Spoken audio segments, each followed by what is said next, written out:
from the Heart, the Artistry of Living. I'm Susie Vance, and I'm here with a master marathoner, Mike Stiles. Hi, how you doing? Great to be here. Mike is going to tell us all about what it's like to be a marathon runner. How did you get into this? Okay, I'll tell you. Because you're not just a marathoner. I'm just not a marathoner. So let's go back to my 20-year high school reunion. Oh. Yeah. So I went to Portage High School, and I'm sitting with my friend Hal. So I'm going to throw some names out here real quick. Okay. So Hal. Hal's got to be the first name I throw out. So I started running the year before, in early that year, actually, 97. A friend of mine that I worked with, and a friend, Tim, got me to go to a 5K in Chesterton.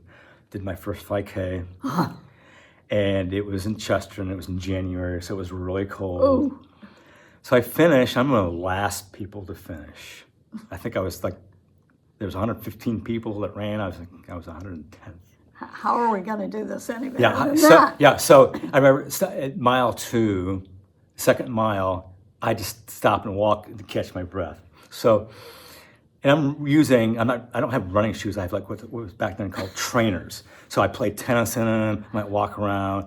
I finish, and so I walk into the Duneland Y. And all these people there, and they have food, and people are talking, and it's just really cheery and bubbly. And they announce the awards for people who finish in their age group, the top 3 and everything. And I go, wow, this is a really positive attitude place. I like this. I'm going to join the Calumet Region Striders. And they have a whole series of races that I am doing for a number of years. And so this has been in January of 97. So let's fast forward to, let's see, July of 97. I'm at my high school reunion, Woodland Park in Portage. I'm sitting with my friend Hal from Ogden Dunes. I grew up in Ogden Dunes. And Hal said, Mike, let's do a marathon together. I said, Hal, I could never run a marathon. The farthest at that point I think I'd run was like 6.2 miles, a 10K race. Oh, come on, Mike. And he worked on me for a while. Finally, I said, okay, Hal, let's do it. So this marathon was in Anchorage, Alaska, in June of 98. And they called it the Midnight's Mare Sun Marathon because up in Anchorage, Alaska, basically it never gets totally dark. Right. And it was the first day of summer. Uh-huh. And so went through a training program with the fellow by the name of Dave. And remember doing all these longer runs, which weren't real fun then because I'm new to running. And so we fly up to Anchorage, Alaska. And big part of that was that I raised money for the Leukemia Society of America. And pretty much everything was paid for. Your flight, your hotel, entry to the race, you got shirts, everything. Stay in a nice hotel, and so they bus you out to the start and running. And I remember getting to mile 20 in that race. I think Ooh. I don't know if I'm going to finish. I mean, really? Yeah, I come on, Mike, you're all this way. You gotta finish. Okay, so I finished, and you finished on this high school track. And there's Hal waiting for me, and he'd finished literally probably like 2 hours before, because he was a Boston marathoner by that at that time. And I'll never forget this. I come up to the finish line. He goes, Mike, you're a marathoner. It was really meant a lot for me that he hung out there. They come now October later in '98. We do the Chicago Marathon together. We go up there, same thing. I ran about the same time, and he waiting for me at the finish. Way to go. A lot of friends. Really great friend. So, unfortunately, later that year, I'd done the pumpkin plot in Highland, which is a 10K race. And the next day, I'm trying to do some laundry. I bend over to get my laundry basket, and I go, it was the first of many back problems that I still deal with. So and you're still running marathons? I am. I go through it. So herniated disc, didn't run for several months. I start back. I end up doing marathons for Opportunity Enterprises in Valpo. Yes, I remember them. Great organization. Yes. Had training programs, had groups, and I did that for several Chicago marathons. Okay. I'm glad I did because I met some great people who are still friends and who are runners. And you had your own tent and with everything, and you could put your stuff there and go there after the race. And so that was one of that was the second of 9 Chicago marathons I've done. Okay. So again, Chicago is my favorite because it's so close and logistically it's easy to get to. And Well, and you can, if I remember correctly, if you're watching the marathon and you're looking for somebody, you can go all over town and see them again and again. Yes, you can. So I could just picture the course, right? You start there in Grant Park on Columbus and go north and go west a little bit, and then you go up along the inner drive. And the one thing I was disappointed with that race was that you'd come up the inner drive and you go west on Addison. Yes. And you could kind of see the corner. I'm a big diehard Cubs fan. The corner of Wrigley Field, but you didn't go get quite. You went as far as Broadway, and Broadway was always like the favorite part of my race because it's Boys Town and it's crazy and people are cheering and it's loud. You head back downtown south and then you head out west toward the United Center and White Sox Park, and then you cross the Dan Ryan, and then you're just like, oh my God, I need to get. And you come up Michigan Avenue and finish, and then you're done pretty much where you started. The only hill in that race is going over the Metro and South Shore tracks. It's just always kind of funny. And I watched the race on TV now, and they call it Mount Roosevelt because it's Roosevelt Street. And it's the only hill. It's over, and it's what a mean thing to do, right? It's a completely flat marathon, the fastest marathon course in the world, and they saved a little hill like with quarter mile left. So as I continue off marathons, as I started running, I got a little bit faster because my first few marathons were really slow. And really slow is what? Slow was like 5 hours and 25 minutes. That is slow. It is slow, yes. It's a long time to be out there. Unfortunately, now I'm kind of come full circle, and it's taking me almost as long now to finish. But that's okay because I'm a lot older now. Yeah. So I decided, I want to go somewhere else to do a marathon. So I went to San Diego. Had a friend, Norm, that I grew up with. He was my high school doubles partner at Portage. He lived out in San Diego. I went out to do the San Diego Marathon. I've got a sister in Houston. I went to Houston to do the Houston Marathon. Wow, I've got Alaska, Illinois, California, and Texas. I kind of like just traveling for marathons. I think I'd like to do a marathon in all 50 states because I enjoy traveling. So I this. After 4 marathons, you made this commitment. Well, sort of. Yeah, I would say pretty much. Yeah. I'm going to Los Angeles again, into California. So I double up in California. I stayed with another friend. Stayed in Columbus, Ohio, with an older sister. So at some point there, I'll say. So it's 04, 05, sometime 03, 04. Yeah, I decided I'm going to sign up for the 50 States Club. So it's like a $10 fee to do that. Oh, there's a group? Oh, there's a 50 States Marathon Club. And and then the point is that this kind of verifies it that you've done it, right? So you have to submit all your accomplishments. You submit. So when you do a race, you email one of the the people who does the stats. And I ran in Denver, Colorado on May 19th. How many have you run? So I've run 71 total marathons in 43 states. And what do you have left? So I have left, coming up in September, Jackson Hole, Wyoming.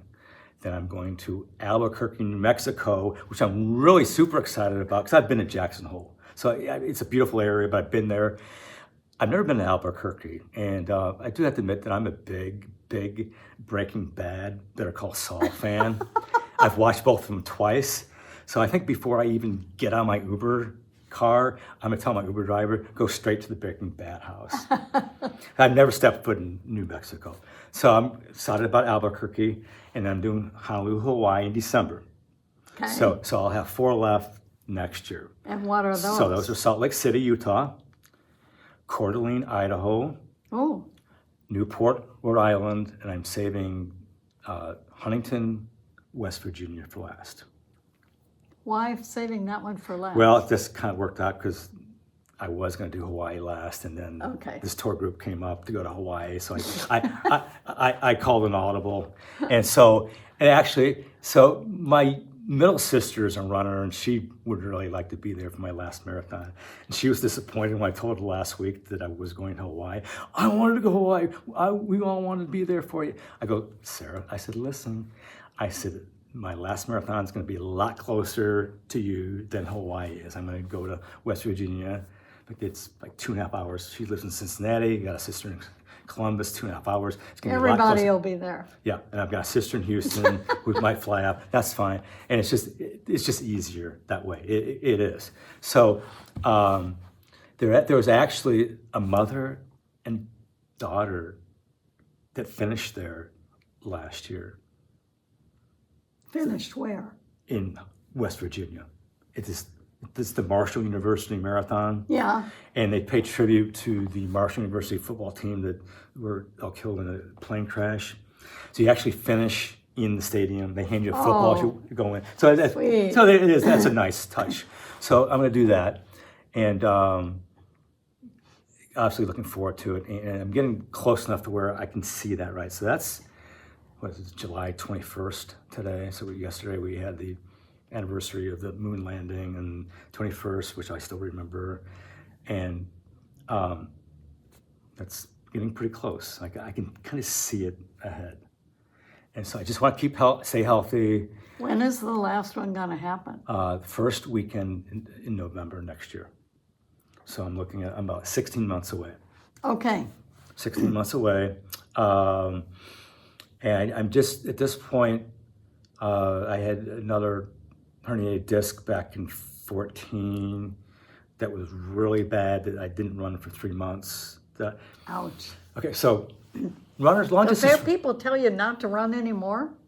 Maybe, but I know the woman who was my main doctor was a runner, and so she understood where I was coming from. Good. But so as a long distance runner and marathon runner, you make deals, you negotiate with yourself. Yeah, of course. During long runs, during marathons, during training, you negotiate with yourself. Well, if I can just get to this next point in the marathon, I'll stop for a second, get a drink, take a gel, take a deep breath, and go on. If I can just get to this point, because the latter part of a marathon becomes a lot psychological.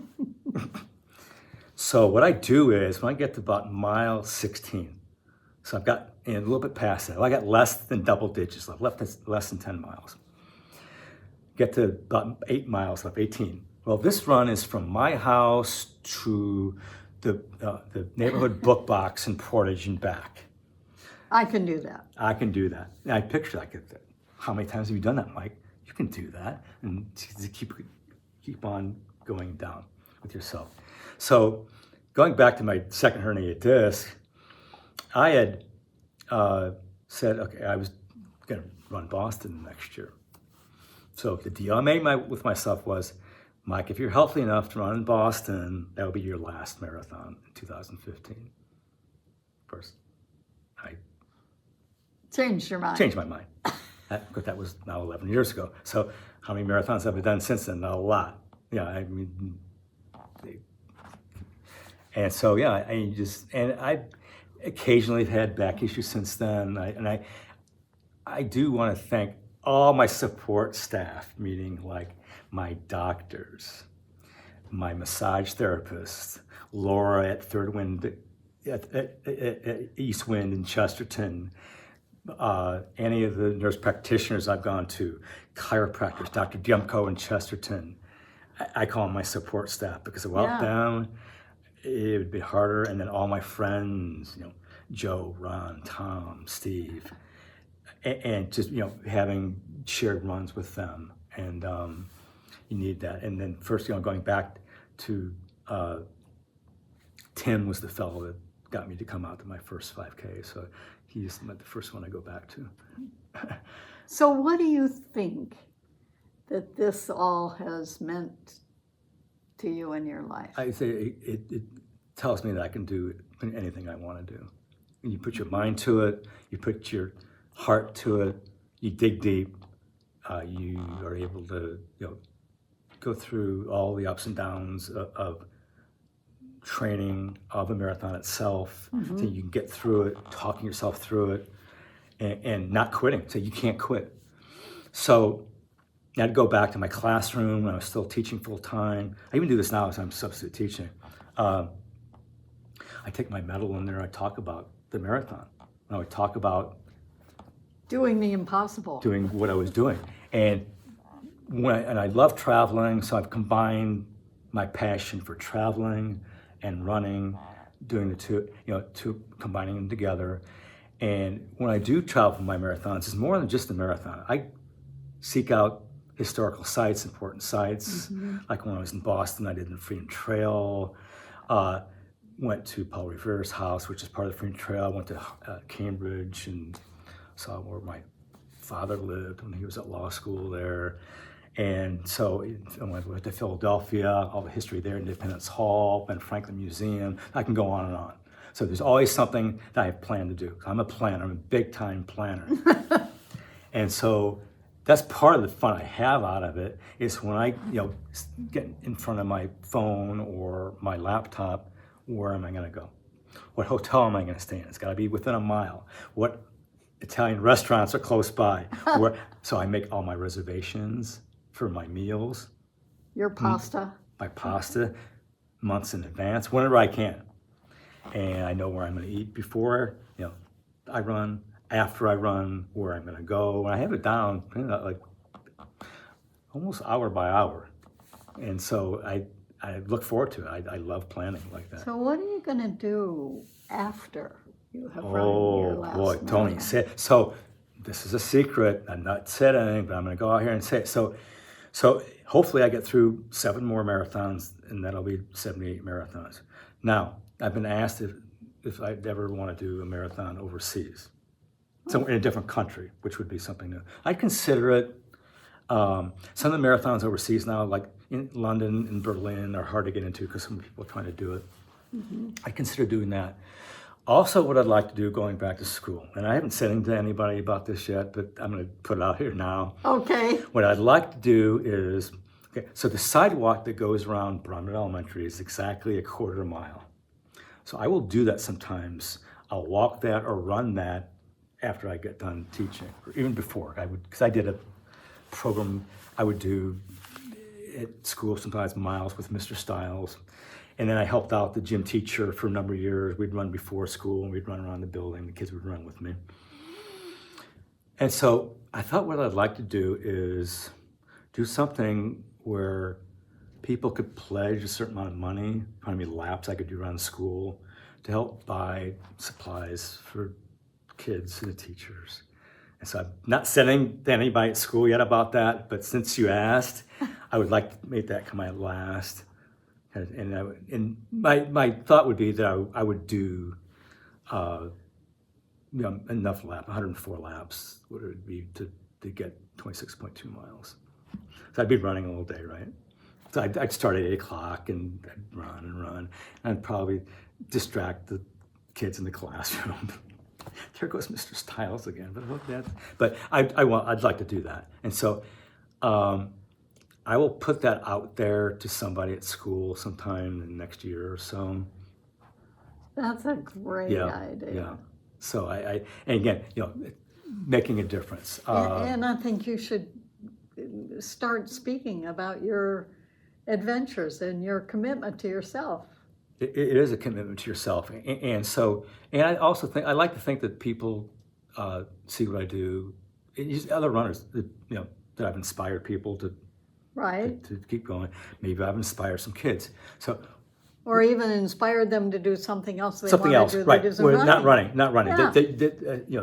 I would bring up I would teach some lessons on character education in my classroom. Perseverance was always the big one. Sticking with something and not quitting, right? So I just think that, and I know whenever I see a former student of mine, the first question out of that kid's mouth, Mr. Stiles, are you still running marathons? Yeah, that's my identity, right? I'm a teacher, I'm a marathon runner. So I just want to hopefully continue that for a few more years and stay healthy and be able to get across 7 more finish lines at least. And then What I would find do, some other marathon, right? meaning Not euphemistically, right? Yeah, wow. something else Yeah, to wow. pull. I'm not sure what that would be, but I would find something, I'm sure. I'm sure you would. So if somebody wants to get a hold of you and chat about what it's like to do a marathon, or could they ever, or how do you do that, would you be willing? How would Yes. they get a hold Well, of you? I can give you an email. Can I give out a phone number? Yeah, Is that you can do whatever you okay? want.